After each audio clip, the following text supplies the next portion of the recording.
Hello, my name is William James. I'm the host of The Bald Book Geek. Before you get going, please like, subscribe, and tell me what you think in the comments below. Share this as well. I also host a podcast, The Viking Writer. Do check that out. All links are on my page. This is the BookTube Oldie Tag. I saw this on Steve Donahue's channel, and Steve Donahue and I used to talk. And then he unfollowed me across social media. And to this day, I still don't know what happened. So, Steve, come out wherever you are. Anyway, probably got bored with me like most of BookTube does. So, this tag looks fun. It was created by Monica Kim. And let's start the show, shall we? Oh, question 1. How long have you been a part of the BookTube community? I don't really regard it as a community. I want to paraphrase that. I think that it more functions as a group of tables in high school and different cliques. If you're not part of the clique, you're out of the circle. But 4 years I've been making content. Well, over 4 years now. 4 years and 6 months. And I think it was my 4th anniversary in February. 2020 has not been a great year. It seems weird because it feels like a lifetime ago I started, and most of my early videos are now fully privated and you will never see them again. For very good reasons. They're awful, and I'm kind of embarrassed at myself. I didn't know what the hell I was doing. But it exists, so there it is. So 4 years. 4.5 years now, which is kind of terrifying in itself, and I'm kind of surprised I've been doing it that long. I'm actually surprised I lasted this long because I came so close to canning this channel. Question 2. What was your biggest misconception before starting BookTube? I started BookTube thinking it was this welcoming, fun, vibrant community, and everyone was really nice and everyone was welcoming, and I've found the polar opposite. I've discovered BookTube to be like a pit of wolves. You know, like a Spartan throwing a baby to a pit of wolves. That's how I feel, and that's how I felt looking back on it. You know, like, people are very quick to destroy you and take you down as quickly as they are to build you up. And I've never had that kind of support network within the book community.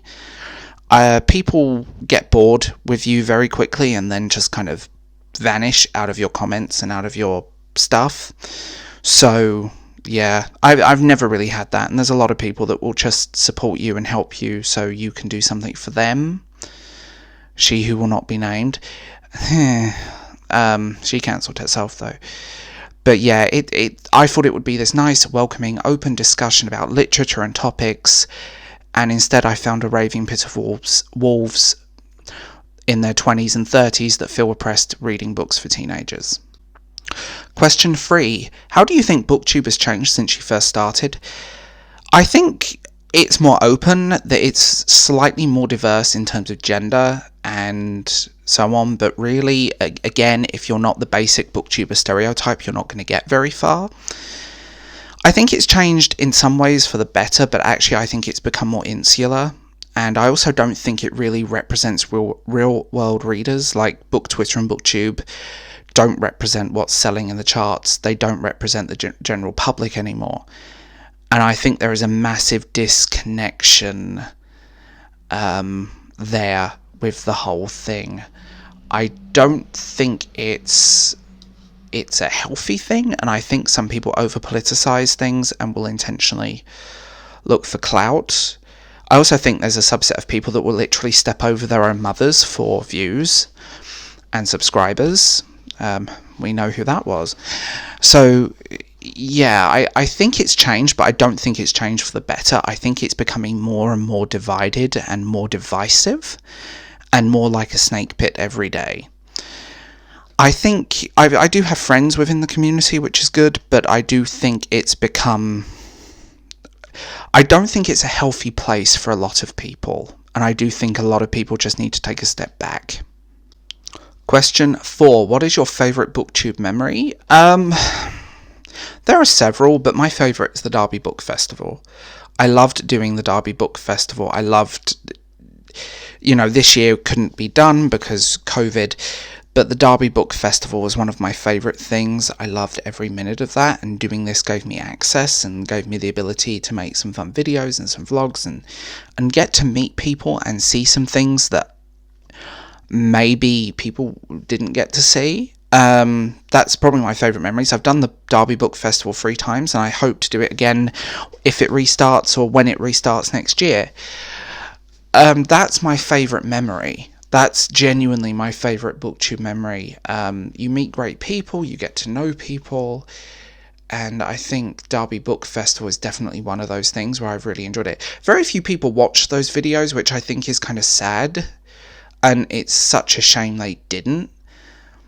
You really need to. If you're watching this, it's in a playlist, go watch them, they're great fun. And I'm really proud of what I achieved there, so the Derby Book Festival, definitely. Question 5. What are some of the books that you were introduced to because of BookTube? This question is more divisive because a lot of people read outside of my taste. Friends within the community have introduced me to books, and not just BookTube friends, but YouTube friends in general. A.G. McDonald, for example, introduced me to some great books. Ari, Amy Gets Lit. Oh God, I would be here all week if I sat here and going, well, this and that. And the people in my comments. I probably wouldn't have read Cormac McCarthy's work without watching people like Strip Cover Lit, to be honest, or Amy Gets Lit. Again, I would shout out her video on that. Although I had I dipped into his work, but I had never gone into and read everything. So for me, that's probably it. I don't really take many recommendations from the book community because they're very commercial, and there is sometimes a lot of books there that just disinterest me. I'm not interested in some soppy YA love story, but I want something with a bit of clout. I hate that word. A bit of, I don't know, something else. It kind of frustrates me. But yeah, like, there's countless books, and on my fantasy, I always ask people for book recommendations, so you'll be amazed what I've read thanks to the comments and publishers that I've worked with. Books that have been out of my comfort zone, and I think I was like one of the first to get involved in Nevernight before it was really a thing. I think I was the first. I think I must have been, or around that time. So Nevernight, because I won it. You know, there's probably a list of about 100 books I could pick, but I would be here all week. Question 6. What is something that frustrates you about BookTube? I think it's very difficult. I think there's a few things, like people that put their aesthetic above their content. Like there was a girl basically crying and apologising she can get IKEA bookshelves, which I find bizarre. And stuff like that. I think there is a lot of aesthetics and above books and above content. And I've seen people doing like 20-minute videos and there's literally nothing in it. Also reviews where they gab about the cover and say how lovely the cover is, but never actually talk about the book. And people that don't do their research. Like, we have access to an amazing amount of stuff. And, I mean, on the most basic level, Google. And when people say, oh, adult fiction isn't diverse, or this and that, like, Google it. Just open Google, whatever search engine you use. Because you will be quite shocked.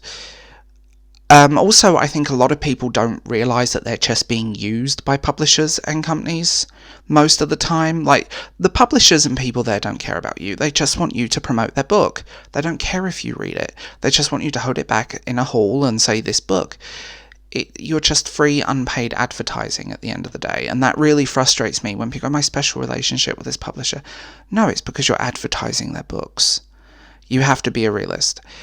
But, I mean, that's what I find frustrating. I think that the BookTube and book community can be very shallow, but for every, 100 shallow people, there is something amazing. So, please dig deeper than the surface layer of BookTube. Question 7. What is your hope for the future of BookTube? I really do hope it kind of grows out of this weird phase, and I think people need to just keep their business to themselves, rather than dragging people or doing stuff because, you know. But that doesn't work, does it? It is basically, like I said, it's clicks and wolves. I don't think BookTube will ever change. I think BookTube is stuck in this weird limbo of teenage drama and bullshit. Not saying that there aren't people on the fringes that are brilliant, by the way. I want to clarify that one before everyone cancels me. But yeah, I don't think BookTube really has a future beyond what it is. I know that sounds cold. You know, it's complicated. It's very, very complicated, and it doesn't always work. I mean, 2020 has shown me one thing, that the future isn't set and something amazing could happen, but progressively this sort of SJW politics is eating BookTube from the inside out, and it's not healthy. Okay, so I'm not going to tag anyone, but if you guys want to do this tag, please do. You're always welcome. Consider yourself tagged and comment if you want to do it.